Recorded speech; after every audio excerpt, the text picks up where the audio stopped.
Hello, everyone. This is Paul Lane. I'm the pastor of First Baptist Church in Radford, Virginia. I wanted to share these thoughts with you today since we're going through a period of a coronavirus pandemic. And this time is making life very difficult for some people, particularly those who are in the medical community and who are caring for others.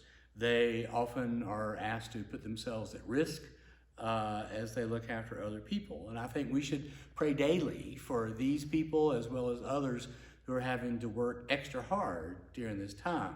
But ironically, while some people are working a lot more, there are many of us who are working a lot less.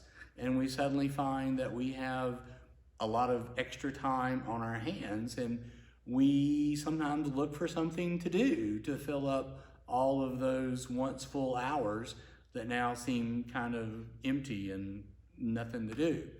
So we're self-quarantined, or we are working from home, or we're just sheltering in place, or whatever it may be, but it's giving us more time than we're accustomed to. So we're cleaning out closets or organizing cabinets, or we are disinfecting everything in sight. COVID-19 is imposing a kind of Sabbath time, if you think about it that way. And on some level, I think we are uncomfortable with Sabbath time because we're not used to Sabbath time. We're often defined by what we do rather than by who we are. When I started this video, the first thing I said to you was my name, and the second thing I said to you is what I do, pastor of First Baptist Church. I didn't say I'm Paul and I'm the husband of Darlene, or the father of Anna and Andrew, or the grandfather of Harper Kate and another baby that's going to show up in a couple of months. I just said what I do as far as my occupation or my calling in life. And that is true for so many of us. So we need to find ways to identify who we are apart from just what we do.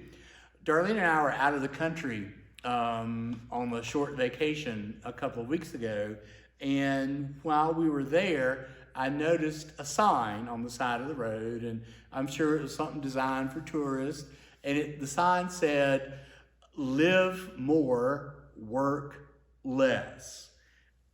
But if that's true, if we try to take the advice of that sign, what do? How do we work less because we're defined so much by our work?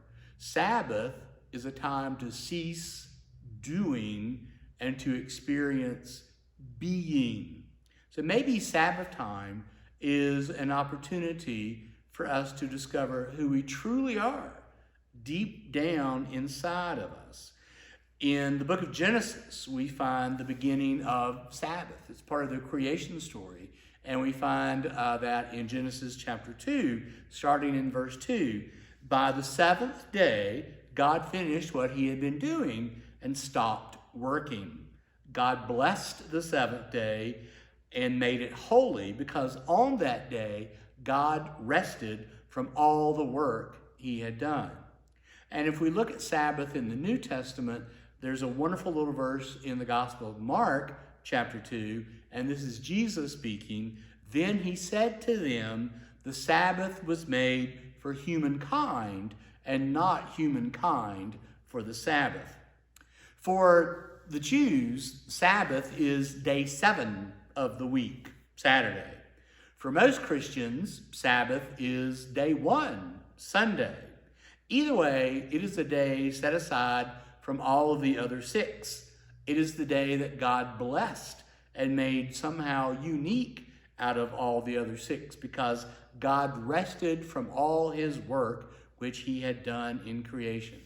There's an old saying that's been around for a long time that the Jews have kept the Sabbath, but the Sabbath has kept the Jews.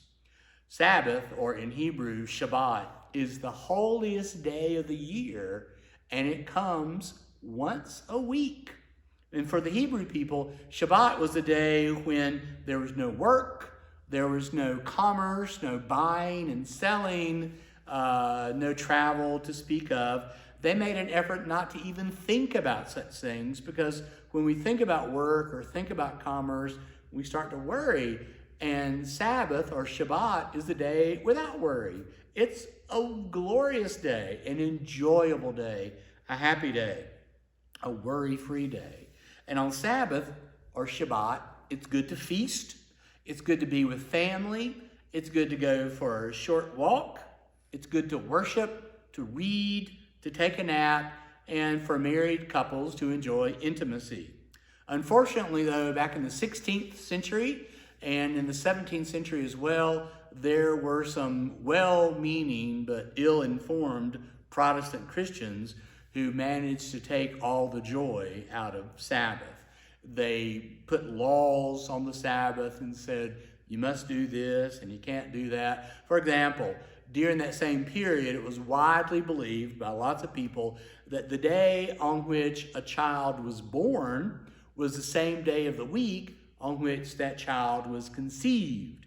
And that meant during the 16th and 17th centuries, if the wife of a clergy person was discovered pregnant, then her husband would begin to fervently pray that this child will not be born on Sunday, lest his congregation think that he was misbehaving on a holy day.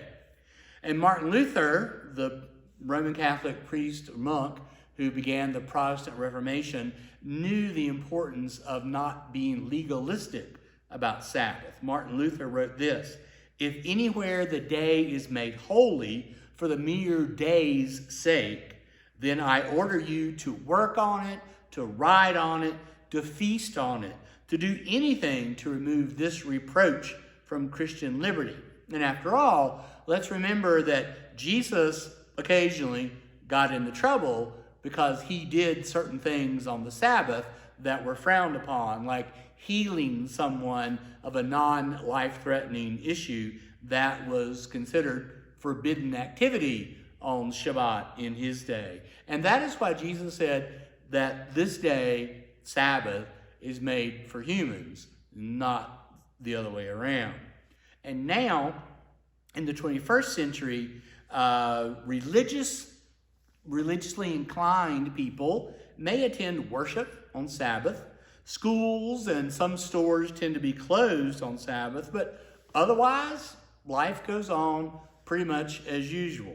Malls, grocery stores, big box stores, they are all usually just as busy on Sunday as they are on any other day of the week. And interstate highways, sometimes they're more crammed with cars on Sunday than they are on other days. And there's nothing joyous about being stuck in a traffic jam on the interstate, and that takes the joy out of Sabbath. The rest that people have on Sabbath these days involves everything from playing golf to working out in the gym to mowing the yard, painting the back deck, paying bills, or taking a nap. I don't think that during these weeks or maybe months of the great coronavirus slowdown that we should all sit around and do nothing.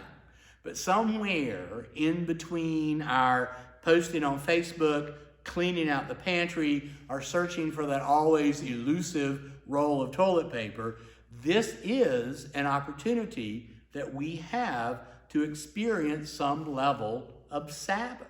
I don't like that we're stuck at home. I don't like that people are getting sick, and I certainly don't like that people are suffering in any way because of this pandemic. But there are ways that we can utilize this time for something different. Think for a moment. Think of God resting himself. Think of God resting the day after he finished making the universe, when everything was finally all created. Imagine the deep hush of it all, not unlike the hush in between breakers at the beach. Think of the new creation itself as resting and as catching its breath, maybe for the first time. The gray squirrel stops twitching. The birds stop chattering. The man and the woman stand still in the garden. Think of God blessing this one day out of 7 and hallowing it, making it holy, set apart, unique. And now think about yourself, sitting in a quiet room. You don't feel tired enough to go to sleep, but you don't really feel energetic enough to go out and do anything. But for now, for this moment of Sabbath, there's nowhere else you'd really rather go and no one else that you'd really rather be. You are at home in your body. You are at peace in your mind. Allow the palms of your hands to come together and close your eyes. This is only an appetizer of a true, deep Sabbath experience. But sometimes it's only when you have a little taste of it that you realize what it is that you are so hungry for. I know when we evolved all of the technology that we have and mobile devices, initially people thought our work week would go from 5 days down to 4. What's happened is our work follows us everywhere we go, and our work week has gone from 5 up to 7, 24/7. But Sabbath is an opportunity to stop that and step away and reconnect with ourselves and reconnect with God and connect with our family. This past weekend, some of my family got together. Our granddaughter, Harper Kate, who's 10 months old, came to visit, and she brought along her mom, our daughter Anna, and her dad, our son-in-law Carl. We spent 3 days together. Not once during those 3 days did we sit down together and turn on the TV and watch a movie or some TV show. Instead, what we did was we got on the floor and we played with Harper Kate. And when Harper Kate went to bed, the grown-ups, we sat around the table and played games. Games like Monopoly and Uno. You never go wrong with the classics. So I invite you to take just a piece of this empty time, maybe a little piece of it each day, and turn it into Sabbath time. Sabbath time is always productive. It produces deeper connections between our God and us. Thank you.